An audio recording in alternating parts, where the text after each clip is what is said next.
নারায়ণগঞ্জের ফতুল্লা স্টেডিয়াম দেখে হতাশ বিসিবি সভাপতি আমিনুল ইসলাম বুলবুল।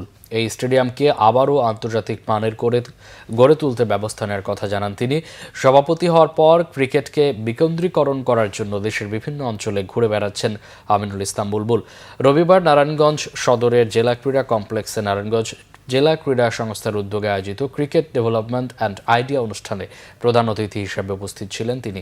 তার আগে ফতুল্লা স্টেডিয়ামও ঘুরে দেখেন বুলবুল। তিনি বলেন, নারায়ণগঞ্জের ক্রিকেটের ইতিহাস বেশ সমৃদ্ধ। এখনও এই অঞ্চলের মানুষের ক্রিকেটের প্রতি ভালোবাসা অকৃত্রিম। তবে ফতুল্লা স্টেডিয়ামের বেহাল দশা দেখে তিনি হতাশা প্রকাশ করেন। বলেন, খেলোয়াড়দের জন্য আরও সুযোগ সুবিধা দরকার।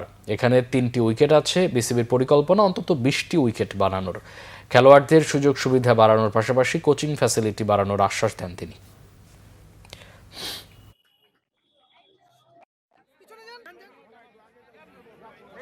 ঢাকার পাশে একটা এত সম্ভাবনাময় একটা শহর, যেখানে নাকি শুধু ক্রিকেটার প্রডিউস করে না, ক্রিকেটের হিস্ট্রি প্রডিউস করে।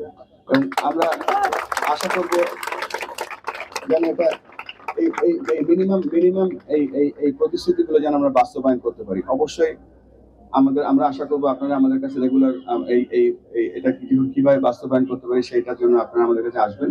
এখানে আমরা যদি একটা ছোটখাটো কোনো লো কস্ট ইনডোর করতে পারি এবং এই আউটডোর ফ্যাসিলিটিটা যদি ডেভেলপ করতে পারি, খুব অনায়াসেই আমরা একটা হাই পারফরমেন্স সেন্টার এখানে করতে পারবো।